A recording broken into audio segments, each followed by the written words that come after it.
Movie ও ছবি বিচিত্রা চ্যানেলে আপনাকে স্বাগত। আজকে যে সিনেমার গল্প বলবো সেটি কিছু জঙ্গলবাসী মানুষ এবং এক অত্যাচারী জমিদারের। একটুকু স্কিপ না করে আমাদের গল্পটি শুনতে থাকুন, আর ভিডিও শেষে আমি আপনাদের এটাও বলবো যে মুভিটি আপনাদের দেখা উচিত কিনা। অর্থাৎ সিনেমাটি দেখলে আপনাদের সময় নষ্ট হবে না তো, নাকি এই মুভিটা আপনার দেখা একটি বেস্ট থ্রিলার মুভি হবে। গল্পের শুরুতে 1946 সালের একটি ঘটনা দেখানো হয়। ভারতবর্ষের পশ্চিমঘাটের একটি রাজ্য শিরুমালাই। সেখানকার জমিদার বনথি নারায়ণ শিল্পের একজন বড় পৃষ্ঠপোষক ছিলেন। বিভিন্ন দেশ থেকে দামি শিল্পকার্য সংগ্রহ করাই তার নেশা এবং জেদও বলতে পারেন। তিনি একদিন জানতে পারেন যে চীনের একজন তান্ত্রিক একটা জাদু আয়না তৈরি করেছে। এই আয়নার জন্য ব্রিটিশরা সেখানে আক্রমণ করে এবং সেখানে অবস্থিত হিন্দুদের সেখান থেকে বের করে দেয়। এইবারে এই আয়না অনেক দামে নিলাম হয়। এই নিলামে জমিদার বনথি নারায়ণ জিতে যায়। এরপর সিন প্রেজেন্টে আসে। সেখানে দেখানো হয় একটা নতুন আর্ট কলেজ তৈরি হচ্ছে। তিনজন পেইন্টার সেই কলেজের রুমগুলিতে পেইন্ট করছিল। তাদের মধ্যে দুজন লাঞ্চের জন্য বাড়িতে যায়, আরেকজন বলে তার কিছু কাজ আছে, সেটা কমপ্লিট করে তারপর বাড়ি যাবে। এরপর দেখি সে তার গার্লফ্রেন্ডকে এমএমএস লিক করে দেওয়ার ভয় দেখিয়ে সেই কলেজের 1013 নম্বর রুমে ডেকে পাঠায়। এরপর সেই পেইন্টার যখন রুমের ভেতরে ঢোকে সে স্ট্রং একটা আওয়াজ শুনতে পায়। এখানেই সিন কাট হয়ে যায়। পরের সিনে দেখা যায় তার গার্লফ্রেন্ড সেই নির্ধারিত রুমটিতে এসে দেখে পেইন্টার ফাঁসিতে ঝুলছে। এবার 6 মাস পরের ঘটনা দেখানো হয়। সেই আর্ট কলেজটি তৈরি হয়ে গেছে। সেখানে একজন ফেসবুক লাইভ করছে। বিভিন্ন ছাত্রছাত্রী নিজের মতামত জানাচ্ছে। সবাই খুব খুশি এরকম একটা বড় আর্ট কলেজ তৈরি হওয়ার জন্য। আমরা এখানে মদন নামে একটি ছেলেকে দেখতে পাই। সে কলেজের দেওয়ালে একটি ছবি আঁকছিল। সেই ছবিতে ছোট্ট একটি ছেলে আর একটি মেয়ে নদীর পাড়ে গাছের নিচে একটি কুকুরের বাচ্চা নিয়ে দাঁড়িয়ে আছে। এই ফেসবুক লাইভটি জ্যাসমিন নামে একটি মেয়েও তার অফিসে বসে দেখছিল। এরপর সেখানে অরবিন্দ নামে তার একজন কলিগ এসে বলে, তুমি ফরগটন ফরেস্ট নামে যে ডকুমেন্টারি বানিয়েছিলে সেটা আমস্টারডাম ডকুমেন্ট ফেস্টিভ্যালের জন্য সিলেক্ট হয়েছে। এটা শুনে জ্যাসমিন খুব খুশি হয়। এর পরের সিনে দেখানো হয় কলেজের হোস্টেল ওয়ার্ডেন মদনকে ডেকে পাঠায়, কারণ সে প্রিন্সিপালের কাছে ওয়ার্ডেনের নামে কমপ্লেইন করেছে যে সে মদ খায়। ওয়ার্ডেনের শাস্তি হিসাবে মদনকে তার দুজন রুমমেট সহ রুম চেঞ্জ করতে বলে। তাদেরকে সেই 1013 নম্বর রুমটিতে সে পাঠায়। এটি সেই রুম যেখানে সেই পেইন্টার ফাঁসি দিয়ে মারা গিয়েছিল। রুমের অবস্থা দেখে মনে হচ্ছে সেদিনের পর থেকে রুমটি আর কেউ ব্যবহার করেনি। মদন সেই রুমের জানলার বাইরে একটি মূর্তি দেখতে পায়। মূর্তি দেখে সে সেদিকে এক দৃষ্টে তাকিয়ে থাকে। মদনের বন্ধু তাকে কাজে সাহায্য করার জন্য ডাকলে তার ঘোর ভাঙে। তারা ঘরটি পরিষ্কার করে নিজেদের জিনিস গুছিয়ে নেয়। মদন জানলার সামনে একটি জামার বোতাম খুঁজে পায়। সে সেই বোতামটিকে হাতে নেয়। সেই সময় জানলার দরজা হঠাৎ করে বন্ধ হয়ে গিয়ে তার হাতে আঘাত লাগে। রাতের বেলায় মদনের মা ফোন করে জানায় যে তার বাবার সাইকেল অ্যাক্সিডেন্ট হয়েছে। এটা শুনে মদন তার বাবাকে বকাবকি করে এবং সাইকেলে না উঠে বাসে যাতায়াত করতে বলে। এদিকে মদনের এক বন্ধু তার গার্লফ্রেন্ডের সঙ্গে ভিডিও কল করছিল। জানালার সামনে মদন একটি বুড়ো লোককে দেখে ভয় পেয়ে যায়। এরপর সিন এখানেই কাট হয়ে আগামীকাল সকালের দৃশ্য দেখানো হয়। জ্যাসমিন নামে যেই মেয়েটিকে আমরা আগে দেখেছিলাম সেই আর্ট কলেজের প্রিন্সিপালের সঙ্গে দেখা করতে এসেছে। এই আর্ট কলেজ নিয়ে ডকুমেন্টারি তৈরি করতে চায় সে। তার জন্য 7 দিন সময় নিয়ে নেয় প্রিন্সিপালের কাছ থেকে। আমরা কিছুক্ষণ আগেই দেখলাম যে জ্যাসমিন ফেসবুক লাইভে মদনের আর্ট দেখছিল। তাই এখানে এসে সে মদনের ইন্টারভিউ নিতে চায়। মদনকে ক্লাস থেকে ডেকে পাঠানো হয় জ্যাসমিনকে ইন্টারভিউ দেওয়ার জন্য। আমরা জানতে পারি যে মদন ও জ্যাসমিন ছোটবেলার বন্ধু ছিল। মদন সেদিন ওয়ালে যে ছবিটি এঁকেছিল সেখানে একটি কুকুর ছানা ও একটি ছোট্ট মেয়েও ছিল। সেই ছোট্ট মেয়েটি হলো জ্যাসমিন। তারা নদীর পাড়ে সেই কুকুর ছানাটিকে খুঁজে পেয়েছিল। জ্যাসমিন সেদিনের ছবিটি দেখেই বুঝতে পেরেছিল যে এই মদন। আর এখন মদনও জ্যাসমিনকে চিনতে পারে। তাদের ছোটবেলার বন্ধুত্ব ধীরে ধীরে প্রেমের আকার নিতে থাকে। এরপর জ্যাসমিন প্রিন্সিপালের ইন্টারভিউ নেয়। প্রিন্সিপাল বলে যে তার শিল্পের প্রতি অনেক আকর্ষণ এবং শিল্পকে ধরে রাখার জন্যই সেই আর্ট কলেজ তৈরি করেছে। প্রিন্সিপাল পুনর্জন্ম নিয়েও লেখালেখি করে। জ্যাসমিন এই বিষয়ে জিজ্ঞাসা করলে প্রিন্সিপাল তাকে বলে পুনর্জন্ম যে কোনো রূপে হতে পারে। কীট, পতঙ্গ, পশু, পাখি, এমনকি আগের জন্মে ছেলে থাকলে পরের জন্মে মেয়েও হতে পারে। আর মুখমণ্ডল কখনোই একরকম হয় না পুনর্জন্মের ক্ষেত্রে। সেটা শুধু সিনেমাতেই সম্ভব। তবে কিছু কিছু ক্ষেত্রে আগের জন্মের কিছু দাগ এই জন্মেও আসে এবং খুব রেয়ারলি কোনো মানুষের আগের জন্মের কথা মনে থাকে। এরপরের সিনে রাকেশকে দেখা যায়। সে কলেজের বাইরে একটি ফাঁকা মাঠে গিয়েছিল। সেখানে সে একটি অদ্ভুত শব্দ শুনতে পেরে কান চেপে ধরে, ঠিক যেরকম সিনেমার প্রথম দৃশ্যে সেই পেইন্টারের সাথে হয়েছিল। এই সিন এখানেই কাট হয় এবং সেদিনের রাতের দৃশ্য দেখানো হয়। জ্যাসমিন এবং মদন হোস্টেলের বাইরের দিকটাতে দেখা করতে এসেছিল। সেখানে একটা গাছের নিচে একটা মূর্তি রাখা ছিল, যেটা দেখে জ্যাসমিন বলে আমার এই মূর্তিটা খুব চেনা লাগছে। এরপর মদনের বন্ধু ফোন করে তাকে হোস্টেলে জমিদারকে তাড়াতাড়ি আসতে বলে, কারণ ওয়ার্ডেন রুম চেক করতে এসেছিল। তবে ওয়ার্ডেন দেখতে পায় যে মদন হোস্টেলের বাইরে আছে, তাই তাকে সারা রাত ঘরের বাইরে থাকার শাস্তি দেয়। জ্যাসমিন সেই মূর্তিটার কাছে গিয়ে সেলফি নিতে থাকে। এ সময় গাছের ওপরের দিকে তাকিয়ে দেখে একটা বুড়ো লোক সেখানে বসে আছে। জ্যাসমিন সেটা দেখে প্রচন্ড ভয় পেয়ে যায়। জ্যাসমিন মদনকে ফোন করে ব্যাপারটা জানায়, তবে মদন বলে সেই বুড়ো লোকটা হয়তো পাগল হতে পারে। জ্যাসমিনের সাথে ফোনে কথা বলার সময় একটি প্রজাপতি মদনের চোখের ওপর দিয়ে চলে যায়। প্রজাপতিটি যেদিকে যায় সেদিকে তাকিয়ে মদন দেখতে পায় তার বন্ধু রাকেশ ফাঁসিতে ঝুলছে। এরপর সেই সিন কাট হয়ে পরের দিন সকালবেলার দৃশ্য দেখানো হয়। কলেজে পুলিশের টিম এসেছে রাকেশের সুইসাইড কেসের তদন্ত করতে। তারা মদন ও কলেজের বাকি স্টুডেন্টদের সঙ্গে কথা বলে। পুলিশ এটাকে কোনো সাধারণ আত্মহত্যার ঘটনা বলেই চিহ্নিত করে। প্রিন্সিপাল পুলিশকে রিকোয়েস্ট করে এই ব্যাপারটিকে মিডিয়াতে না প্রচার করতে, তাতে কলেজের বদনাম হবে। পুলিশরা প্রিন্সিপালের অনুরোধ রাখবে বলে জানায়। মদন জ্যাসমিনকে বলে কাল কিভাবে তার চোখের সামনে রাকেশ ফাঁসি দিয়েছিল। জ্যাসমিন মদনকে বলে এই কলেজের ডকুমেন্টারি করার সময় সে অনেক রিসার্চ করেছে এই কলেজের ব্যাপারে। সেখান থেকেই জানতে পারে 6 মাস আগে এই কলেজের সেই রুমেই একজন পেইন্টার ফাঁসি দিয়েছিল। তাদের দুজনেরই এই ব্যাপারটা নিয়ে সন্দেহ হয় যে একই রুমে দুজন মানুষ ফাঁসি দিয়েছে। আর মদনের সেই রুমে কোনো স্বাভাবিক এক্সপিরিয়েন্স হয়নি, সেটাও সে জ্যাসমিনকে জানায়। জ্যাসমিন জানায় পেইন্টারের আত্মহত্যা করার ঘটনাটি দিনচর্যা নামে একটি খবরের কাগজে প্রকাশিত হয়েছিল।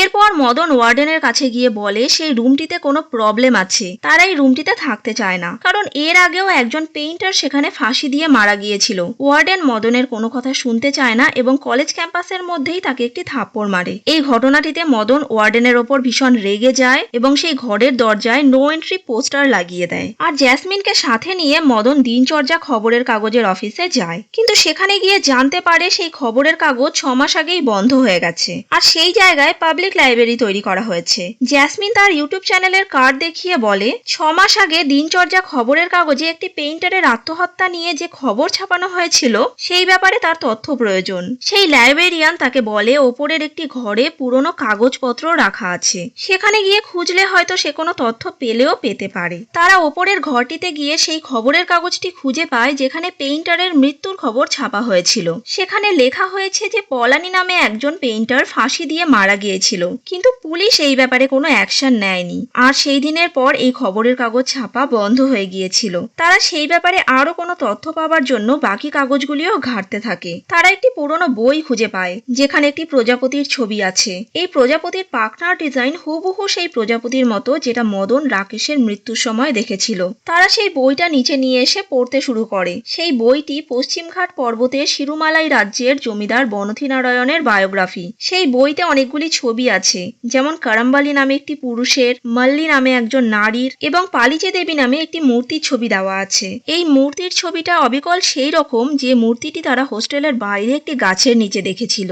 তারা দুজনেই এই বইতে সেই মূর্তিটাকে দেখে অবাক হয়ে যায়। এই বায়োগ্রাফির লেখক হলেন উর্জাবান নামে একজন ব্যক্তি। জমিদার বনথি রায়ন তাকে তার বায়োগ্রাফি লেখার জন্য নিযুক্ত করেছিলেন। তিনি রাজি হয়েছিলেন কারণ তিনি জানতেন যে জমিদার খুবই ভালো মানুষ এবং শিল্পের পৃষ্ঠপোষক। কিন্তু তিনি দেখেন যে জমিদার মহিলাদের ওপর খুবই অত্যাচার করে। আসলে জমিদার নপুংসক, সেই কারণে সে তার বংশকে আগে নিয়ে যেতে পারেনি। এই কারণেই সে মহিলাদের পশুর মতো শিকার করত এবং তার নাকের নথ কেটে নিয়ে তার কাছে সংগ্রহ করে রাখত। উর্জাবান গ্রামের মানুষদের থেকে এই কথাগুলো জানতে পারে। সে জমিদারের খারাপ কথাগুলো তার বায়োগ্রাফিতে লিখতে থাকে, কারণ বায়োগ্রাফি কথার অর্থ হলো একটি মানুষের জীবন সম্বন্ধে সত্যি কথা লেখা, আর তিনি তাই করবেন বলে ঠিক করেন। যদিও এর ফল কতটা ভয়ঙ্কর হতে পারে সেটা তিনি জানেন। এরপর তিনি জমিদারের আর্ট গ্যালারিতে যান। জমিদারের লোকেরা সেই গ্যালারিতে ঢুকতে তাকে না করে, কারণ জমিদারের পারমিশন ছাড়া কেউ আর্ট গ্যালারিতে যেতে পারে না। উর্জাবান বলে আমি জমিদারের জীবনী লিখছি, তাই তার জীবনের প্রত্যেকটি ঘটনা আমার তুলে ধরতে হবে। সে কারণে আমার গ্যালারিতে যেতে কোনো বাধা নেই। সেখানে থাকা বৃদ্ধ লোকটি তাকে গ্যালারির চাবি দিয়ে দেয়। সেখানে গিয়ে সে অনেক মূর্তি দেখতে পায় আর একটি বড় আয়না যেটি সাদা চাদর দিয়ে ঢাকা ছিল। সেই চাদর সরিয়ে উর্জাবান তার আগের জন্মের ছবি দেখতে পায়। সে কুষ্ঠরোগে আক্রান্ত একজন দরিদ্র ব্যক্তি ছিল। সে তার আগের জন্মের চেহারা দেখে নিজেই ভয় পেয়ে সেখান থেকে চলে আসে। এর পরের সিনে দেখানো হয় জ্যোতিষী জমিদারকে বলছে অনেক মেয়ের ওপর অত্যাচার করার জন্য তার ওপর স্ত্রী লোকেদের অভিশাপ লেগেছে, তাই সে কোনোদিনও বাবা হতে পারবে না। আর সে যে ছেলেটিকে নিজের ছেলে বলে লালন পালন করছিল সেও কয়েক বছর আগে মারা গেছে। তাই জমিদারের মৃত্যুর পর তার সব সম্পত্তি সরকারের কাছে চলে যাবে। জমিদার বলে সে সেটা জানে, এটা সে আগেই স্বপ্নে দেখেছে আর তার এ নিয়ে কোনো দুঃখও নেই। সে সে জ্যোতিষীকে এমন কিছু উপায় বলতে বলে যাতে লোকে যুগের পর যুগ তার নাম মনে রেখে দেয়। জ্যোতিষী বলে একটি উপায় আছে। এখান থেকে 50 কিলোমিটার দূরে বনাথিপাড়াই নামে একটি জঙ্গল রয়েছে। সেখানে কিছু আদিবাসী থাকে যারা পালিচি দেবীর পুজো করে। তাদের ওখানে মল্লি নামে একজন পবিত্র মহিলা আছে যে পালিচি দেবীর পুজো করে। জমিদার যদি জঙ্গল কেটে তার নামে একটি আর্ট গ্যালারি তৈরি করে তাহলে জমিদারের নাম অমর থাকবে। জ্যোতিষী এটাও জানায় যে এই কাজটা এতটা সহজ নয়। জমিদার বনাথিপাড়াইয়ের পাশের গ্রাম থেকে একটি লোককে ডেকে পাঠায়। সেই লোকটি মল্লির ব্যাপারে তাকে জানায়। সে জানায় যে মল্লির কাছে এমন শক্তি রয়েছে, সে চাইলে বৃষ্টি ঘটাতে পারে, আবার বৃষ্টি আটকাতেও পারে সেখানকার লোকেদের ভালোর জন্য। তার কাছে জঙ্গলই সব। সে পালিচি দেবীর পুজো করে এবং সকল আদিবাসীরা মাল্লিকে দেবীর অংশ বলেই মনে করে। সেই লোকটি জমিদারকে আরো জানায় জমিদারের যে পালিত পুত্র সন্তান ছিল সে কোনো দুর্ঘটনায় মারা যায়নি। সে সেই জঙ্গলে গিয়ে একটি মা হরিণের শিকার করেছিল। এই অপরাধে মল্লির আদেশে বাকি লোকেরা তাকে নদীর পাড়ে একটি গাছের সঙ্গে বেঁধে রেখে দেয় যাতে বাঘ এসে তার শিকার করতে পারে। জমিদার মল্লির ওপর এর প্রতিশোধ নেবে ঠিক করে। এর পরের সিনে দেখানো হয় মল্লি এবং বাকি গ্রামবাসীরা পালিচি দেবীর পুজো করছিল। মল্লি প্রেগনেন্ট এবং তার স্বামী তাকে ছেড়ে দিয়ে চলে গেছে। সেই সময় মল্লির ভাই একটি প্রজাপতি দেখে সকল গ্রামবাসীকে জানায় তাদের সামনে কোনো বিপদ আসতে চলেছে। তারা প্রজাপতিকে বিপদের প্রতীক বলে মনে করত। এই কথা শুনে সবাই চিন্তায় পড়ে যায়। এত পর্যন্ত পড়ার পর লাইব্রেরি বন্ধ হওয়ার ঘন্টি বাজে। তারা সেখান থেকে বেরিয়ে যায়। কলেজে এসে মদন জমিদার বনাথিরায়ণের স্ট্যাচুর ওপরে সেই একই প্রজাপতিটিকে দেখতে পায়। সেই প্রজাপতিটি যেদিকে উড়ে যায় সেদিকে মদন গিয়ে দেখতে পারে কুয়োর মধ্যে তার একজন রুমমেট সাইমন পড়ে মারা গেছে। যতবারই মদন প্রজাপতি দেখছে ততবারই কেউ না কেউ মারা যাচ্ছে। পুলিশ আবার এ ব্যাপারে তদন্ত করতে কলেজে আসে। তারা জানতে পারে সাইমন ড্রাগ নিত এবং সে কারণেই সে হয়তো নেশার ঘোরে কুয়োর মধ্যে পড়ে গেছে। প্রিন্সিপাল এবারও পুলিশকে ব্যাপারটা মিডিয়াতে না জানাতে বলে আর পুলিশও প্রিন্সিপালের কথা মেনে নেয়। কলেজের একটি ছাত্র মদনকে জানায় সাইমন হয়তো পা পিছলে পড়ে যায়নি, সে আত্মহত্যা করেছে। এই ছেলেটি গতকাল রাতে সাইমনের রুমে গিয়েছিল। সেই সময় সাইমনের চোখ রক্তের মতো লাল হয়েছিল এবং এক দৃষ্টে বাইরের দিকে তাকিয়েছিল। সে সেটা দেখে ভয় পেয়ে রুম থেকে চলে আসে এবং তারপরেই এই খবরটা পাওয়া যায়। মদন প্রিন্সিপালকে বলে যে এই রুমে যেই থাকছে সেই আত্মহত্যা করছে এবং পেইন্টারের ফাঁসির ঘটনাও সে প্রিন্সিপালকে জানায়। প্রিন্সিপাল তাকে বলে যে সেই পেইন্টার ফাঁসি দিয়েছিল কারণ তার অনেক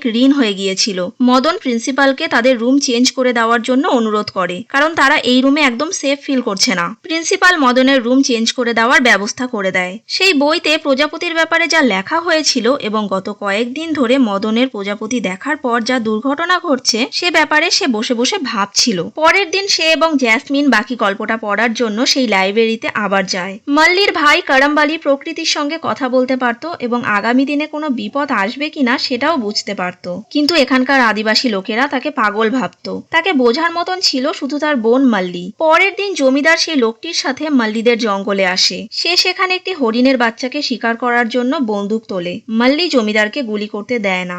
জমিদার চাইলে মল্লিকে গুলি করতে পারত কিন্তু করে না, অর্থাৎ সে হয়তো মল্লির ওপর কোনো ভয়ানক প্রতিশোধ নিতে চলেছে। এরপর মল্লিদের জনবসতিতে পুলিশ এসে তাদেরকে সেখান থেকে উঠে যেতে বলে কারণ সরকার থেকে তাদের উঠে যাওয়ার জন্য নির্দেশ দেওয়া হয়েছে আর 3 দিনের মধ্যে সেই জায়গা খালি করে দিতে বলে। সেই রাতে সমস্ত আদিবাসী লোকেরা পাহাড়ে কুড়ালি ভগবানের কাছে প্রার্থনা করতে যায় কারণ তারা বিশ্বাস করত সেই ভগবান সমস্ত বিপদকে আটকাতে পারে। কিন্তু মল্লি যায় না। তার ভাই আজ সকালে প্রজাপতি দেখার পর যেটা বলেছিল সে নিয়েই সে চিন্তিত। মল্লির ভাই করমবালিও তাদের সাথে যায়নি। এ সময় মল্লির পেটে ব্যথা অনুভূত হয়। করমবালি মল্লির পেটে হাত দিয়ে বলে তার সন্তান হিসাবে দেবী পালিচি জন্ম নিতে চলেছে। তার জন্মের পর তাদের আর কোনো বিপদ থাকবে না। এ কথা শুনে মল্লি খুব খুশি হয়। বাইরে কিছু লোক করমবালিকে ডাকতে আসে কারণ জঙ্গলে হাতি এসেছে। হাতি তাড়ানোর কায়দা শুধু করমবালি জানে, কিন্তু এটা একটা প্ল্যান ছিল মল্লিকে মেরে ফেলার। এ সময় জমিদার মল্লির ঘরে আসে তাকে মেরে ফেলার জন্য। জমিদার বনাথিরায়ণ তার তলোয়ার বের করে, তবে মল্লি ভয় না পেয়ে জমিদারকে আঘাত করার জন্য হাতের দা উঠিয়ে নেয়। তবে শেষ পর্যন্ত জমিদার মল্লিকে মেরে ফেলে আর প্রত্যেকবারের মতো মল্লিরও নাকের নথ কেটে নেয়। এদিকে করমবালি দেখে যে আজকে লাল রঙের চাঁদ উঠেছে। সে কোনো একটা বিপদ আন্দাজ করে তাড়াতাড়ি বাড়ির দিকে ছুটে গিয়ে দেখে তার বোন মল্লি মারা গেছে। আর সিন আবার প্রেজেন্টে চলে আসে। এই বইটি রাইটার এত পর্যন্তই লিখেছিল।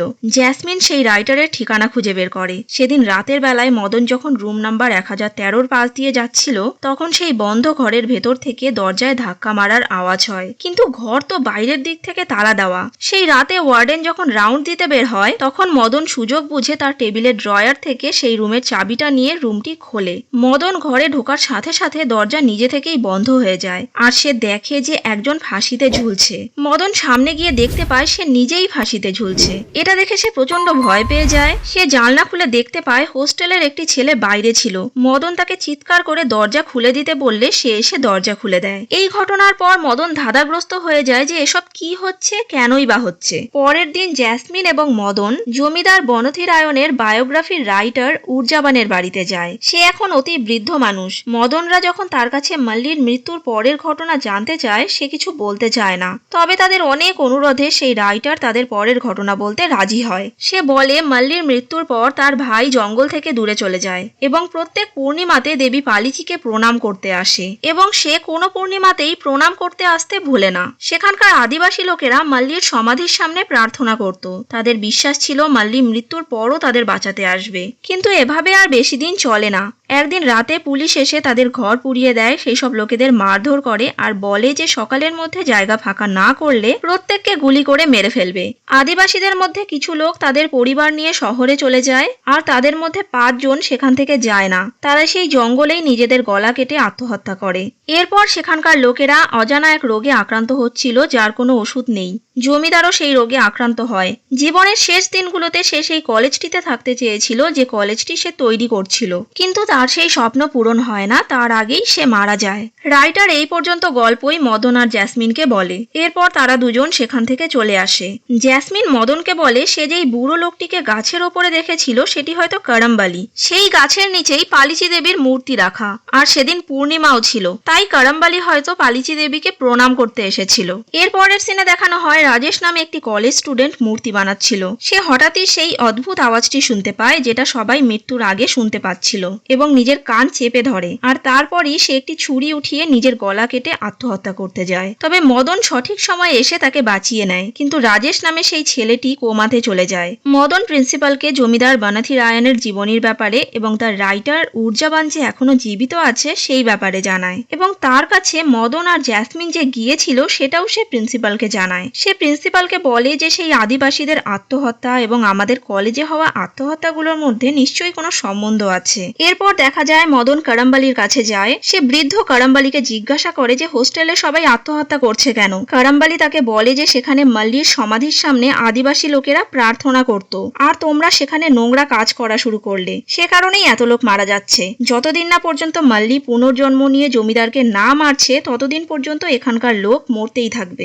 এদিকে প্রিন্সিপাল রাইটার উর্জাবানের বাড়িতে যায়। তার বাড়িতে সেই মায়া আয়নাটা রাখা ছিল। যখন প্রিন্সিপাল তার সামনে দাঁড়ায় তার আগের জন্মের ছবি দেখা যায়। এখানেই মুভির সব থেকে বড় টুইস্ট। আমরা দেখতে পারি যে প্রিন্সিপালই হলো জমিদার বনথি রায়ন। সে উর্জাবানকেও মেরে ফেলে। এরপর সে জমিদার বনথি রায়নের অর্থাৎ তার আগের জন্মের জীবনীও পুড়িয়ে ফেলে। তার মোবাইলে একটি রিমাইন্ডার আসে যে আজকে রেডমুন ডে। এরপর দেখানো হয় মদন প্রিন্সিপালকে করমবালির সঙ্গে তার কি কথা হয়েছে সেটা বলছে। প্রিন্সিপাল তাকে বলে যে মাল্লি যেদিন মারা গিয়েছিল সেদিনও ছিল রেডমুন ডে আর আজ 50 বছর পরে আবার সেই দিন এসেছে। জমিদার আর মাল্লি দুজনেই পুনর্জন্ম নিয়েছে এবং আজকে রাতের মধ্যে তাদের দুজনকে খুঁজে বের করতে হবে, না হলে মাল্লির নেক্সট টার্গেট তুমি। মদন রুমে গিয়ে এই ব্যাপারটা নিয়ে ভাবতে থাকে। তার মনে পড়ে জ্যাসমিন তাকে বলেছিল যে পালিচি দেবীর মূর্তিটা তার চেনা চেনা মনে হয়। এই ব্যাপারটা প্রিন্সিপালকে জানালে প্রিন্সিপাল তাদের দুজনকে বাড়িতে আসতে বলে। মদন জ্যাসমিনকে নিয়ে প্রিন্সিপালের বাড়িতে গেলে সে জ্যাসমিনকে একটা রুমের ভেতরে নিয়ে গিয়ে হিপনোটাইজ করে তার আগের জন্মের কথা জানার চেষ্টা করে। প্রিন্সিপালের সন্দেহ হয়েছিল যে জ্যাসমিনই হয়তো মাল্লি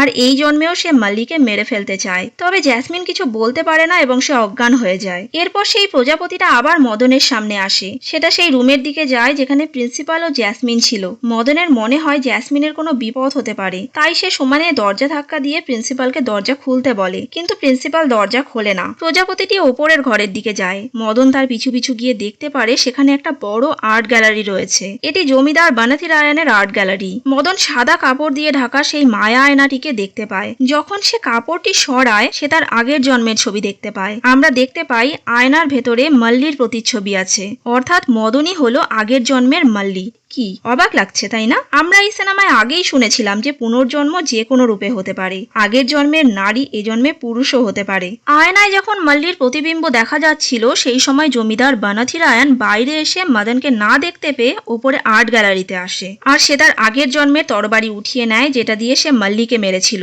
জমিদার মদনকে বলে যে সেই রুমে থাকছিল তারই মৃত্যু হচ্ছিল, একমাত্র তুমি ছাড়া। আমার এই কথাটা আগে কেন মাথায় আসেনি যে তুমি মল্লি হতে পারো? এই বলে সে মদনকে সজোরে একটি আঘাত করে। মদনও জমিদারকে পাল্টা আঘাত করে, তবে জমিদারের সঙ্গে পেরে ওঠে না। এদিকে আয়নায় এই দৃশ্যটি সম্পূর্ণ আলাদাভাবে দেখা যাচ্ছিল। সেখানে তাদের আগের জন্ম অর্থাৎ জমিদার বানাথিরায়ণ এবং মল্লিকে দেখা যাচ্ছিল। এই সিনটা সিনেমাতে দারুণভাবে ফুটিয়ে তোলা হয়েছে। মদন জমিদারের মার খেতে খেতে অজ্ঞান হয়ে মাটিতে লুটিয়ে পড়ে। সে সময় মদনের সামনে সেই নদগুলি পড়ে যায় যে নদগুলি জমিদার মহিলাদের নাক থেকে কেটে নিজের কাছে রেখে দিত। মদনের কানে কিছু মহিলাদের আওয়াজ আসতে থাকে। তারা তাকে বলে যে ওঠো, অত্যাচারী জমিদারের ওপর প্রতিশোধ নাও। এটি হয়তো সেই মহিলাদের আত্মার আওয়াজ যারা জমিদারের হাতে মারা গিয়েছিল। মদন এবার উঠে দাঁড়িয়ে জমিদারের হাত থেকে তলোয়ার ছিনিয়ে নিয়ে তাকে মাটিতে ফেলে দেয় এবং তাকে তারই তলোয়ার দিয়ে মেরে ফেলে। সে খুব খুশি ছিল যে আগের জন্মের প্রতিশোধ সে নিয়েছে। এরপর দেখা যায় জ্যাসমিনের জ্ঞান ফিরেছে। তাকে একজন ফোন করে বলে যে রাজেশ কোমা থেকে বেরিয়েছে, অর্থাৎ এখন সবকিছু ঠিক হয়ে গেছে, হোস্টেলে আর কোনো সুইসাইড হবে না। সিনেমার একদম শেষ দৃশ্যে আমরা দেখতে পারি মল্লিকে। সে বনের মধ্যে ঘুরে বেড়াচ্ছে। শেষ পর্যন্ত অসত্যের বিরুদ্ধে সত্যের জয় হলো, একজন অসুর বধ হলো। এই সিনেমাটি আমার দেখা একটি বেস্ট হরর থ্রিলার মুভিগুলোর মধ্যে একটি। সিনেমাটি আপনাদের অবশ্যই দেখা উচিত, এবং কার কার দেখা হয়ে গেছে এই সিনেমাটা সেটা কমেন্ট করে একটু জানাবেন। আজকের মতো এতটুকুই। পরের দিন আরেকটি মুভি এক্সপ্লেনেশন নিয়ে দেখা হবে। ততক্ষণ পর্যন্ত আমাদের চ্যানেলটিকে সাবস্ক্রাইব করে দিন, ভিডিওটাকে শেয়ার করে দিন। Thank you.